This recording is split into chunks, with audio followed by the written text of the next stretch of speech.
Has anyone seen the new blockbuster hit A Beautiful Day in the Neighborhood? It betrays Mr. Rogers' exhilarating impact that he had on the world. When I hit rock bottom with the creativity in my photography, this movie was the light at the end of the tunnel that I needed for me to get back up on my feet and begin shooting regularly again.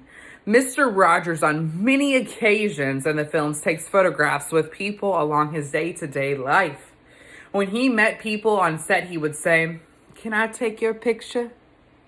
While this may sound so bland and really out of place, this reminded me truly of why I chose to be a photographer in the first place.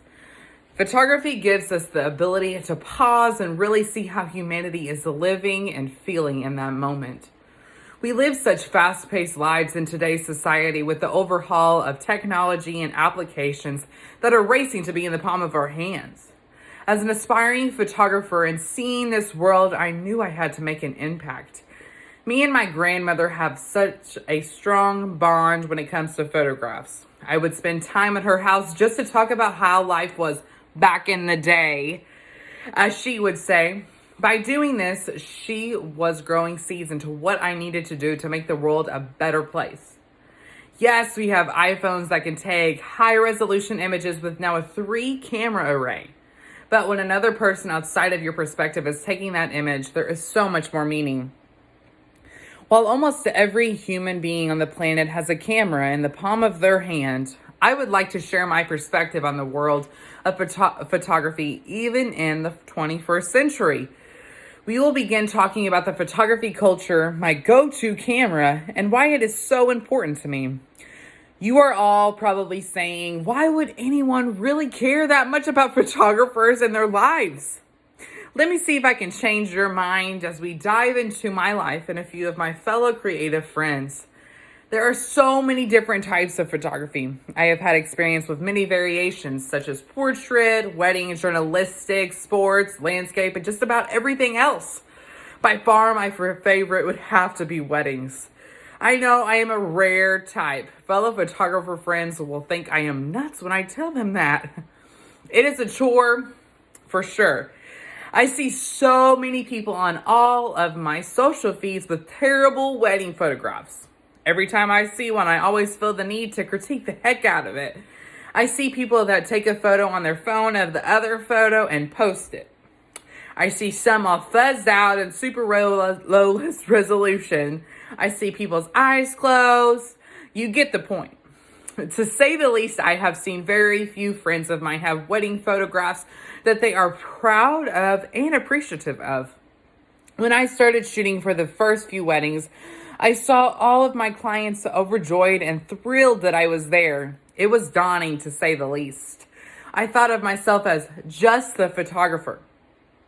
But in retrospect, so many people have had terrible luck with getting quality photographs for their big day.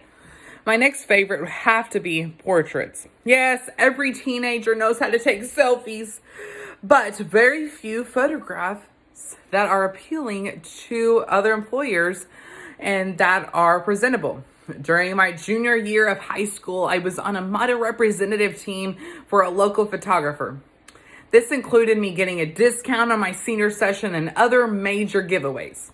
I never knew going into it how important and useful this was for my life today. I had portraits of myself done all across Southern Illinois.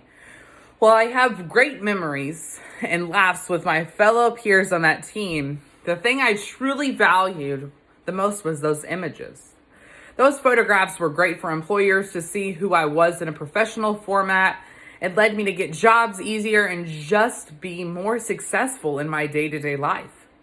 This experience that I had made me want to change all of those profile pictures that looked super unprofessional and make sure that aspiring adults had photos that were at the top of their fingertips for employers to see what you truly looked like in real life without all the filters and today's editing software.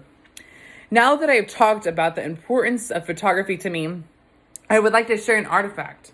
While most photographers would say that their artifact would be whatever they have in their hand, I would have to say my ADD is my go-to when it comes to any type of photography. I love having my iPhone around just to get a different point of view. But having those raw images are way more important to me than over a few JPEGs on my phone that are already processed.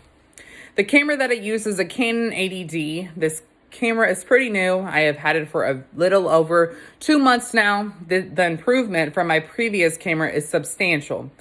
Now that we have talked about my camera choice, let's talk about the importance of photography and what it means to me. My camera reminds me of just how far I have came as a photographer. When I look at the gear that I use now, it makes me think of how truly thankful I am. It reminds me of how hard I have worked to what I have today. I used to shoot with just a point and shoot, and now I get the opportunity to shoot high class photographs on the camera that I own and paid with my own money. This camera is truly important to me. I will cherish it when I go along my life as I capture other people's moments in their lives. With all this being said, I hope you understand how important photography is to me. Now that I've shared a bit about my photography culture and my camera and why this means so much to me, I hope you gained some appreciation from my perspective on the world of photography, even in the 21st century.